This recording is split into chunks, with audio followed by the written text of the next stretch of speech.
If you haven't been to Pick's Patisserie yet, you're going to want to go after you see Araxia out at one of their locations. This just looks amazing. Yeah, it really does. Don't these places look great? And are we going to her right now? Is that what we're doing? We're doing Julie. That's Julie. what I thought. Where is she going with this? I was ready to talk to Araxia, but there's chocolate and Valentine's Day. This is Hello, they easy. all go together. Yes. Yeah. So Julie, what about you? You've been to Pick's, and you love said Pick's Patisserie. Absolutely.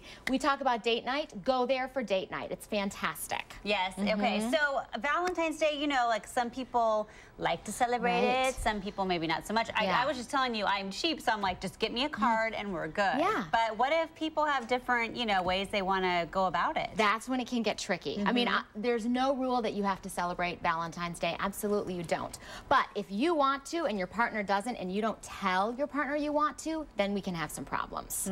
it seems like there can be so many expectations built up around Valentine's Day as well. I have a friend who's dating someone right now. They're very serious, but her other friends have already started saying, oh, he's going to pop the question on Valentine's Day. And that's when he's going to get, you know, ask you to marry him. And and then you don't want to believe it, but it kind of gets in your head. Right. I wrote about this on my blog because I have a friend years ago who thought her boyfriend was going to propose on Valentine's Day. Right. He bought her an exercise machine that year. Oh, that's a terrible. So that's why we talk about, we talk about expectations. Now, if I had said, oh, one thing I would really love for Valentine's Day is an exercise machine, I want to get in shape, that's one thing, right? But if I don't say anything about it and I get that as a gift, I'm like, now what is he saying? Am I supposed to be walking out of the room backwards from now on? Is he giving me an idea of what he thinks about my body? So how do you keep yourself from getting into that mode of expectation? So if you have a conversation about it, like Jenny said, I tell him I want a card, you know? Fantastic. So now he knows I don't have to go do this huge thing, but it's important for me to maybe put down in words how I feel about you. So if you can have a conversation about what you both want. You may have to compromise, right? Because often women are reached through affection, through emotions, and men are reached through sexuality, right? Through physical intimacy.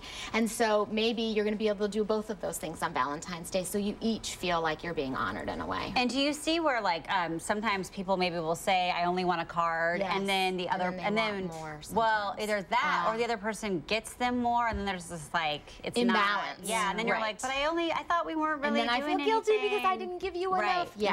And that's why having that conversation is really important. And sometimes people feel like, oh, it takes the fun out of it. It takes the romance out of it.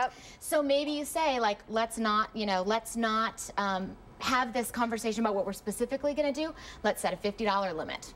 Let's make each other something for Valentine's Day. So then you can still have the surprise and the excitement, but you don't have one person feeling bad about it. You do also sometimes have couples, though, where one person feels very differently than the other about Valentine's Day. So one is saying, it's a Hallmark holiday, I could care less, it's not even a legit holiday, I love you all the time, I try to show you all the time. The other one's like, it's special and I want the roses and the champagne and the dinner. Not just something, but everything. So then you have to think, what is more important? Is it, you know, sticking to my guns and being like, you know, forget Valentine's Day, I'm not going to celebrate it, or honoring the person you love, you know? I mean, if you say, I don't celebrate Valentine's Day, I think it's stupid, I do Valentine's Day every day, and you truly do, then I'm like, all for it. But I know some people who are like, oh, Valentine's Day, but I celebrate Valentine's Day every day, and then you hear the way they talk about their mate, and they do not celebrate Valentine's Day every day. And you were saying that that is important to have, like, Valentine's Day throughout the year, so to speak. If you can bring that romance, if you can bring that affection, if you can, you know, do the date night, you know, go to Pick's Patisserie, whatever you want to do, little bits at a time throughout the year. By the time February 14th rolls around, I don't need all the roses and the champagne and the big dinner, because I already feel like we have that year-round. Is it important to celebrate these moments along the way, though? I mean, should you throw Valentine's Day out, or is there some value to it? It really just depends on you. I mean, if it makes you feel good, you know me, if it makes you feel good, I say go for it, you know? If you don't want to celebrate Valentine's Day, come up with your own day, you know? Celebrate February 15th.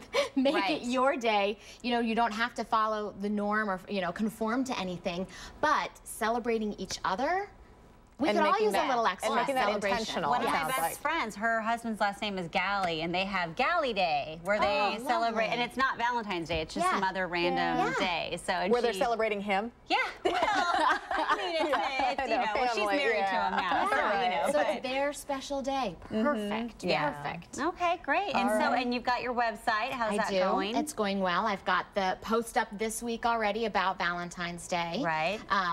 And yeah, I went online and listened to your message. It was great. I have my little audio message. It's terrific. It's not scary to go to therapy. And so for next week, it sounds like, we're going to be talking about what if you're single during Valentine's Day. A single person's survival guide for Valentine's Day, because it can be really hard. If we're celebrating a day, all around love and always see our couples everywhere, it can feel a little intimidating and a little lonely. Right. Especially when people come through the holidays, they feel like they've just skated through, and then all of a sudden, bam, they're hit with another. With another one. Yeah, absolutely. Okay. Thanks, Julie, for coming in. And sorry, my breath smells like onions. It doesn't.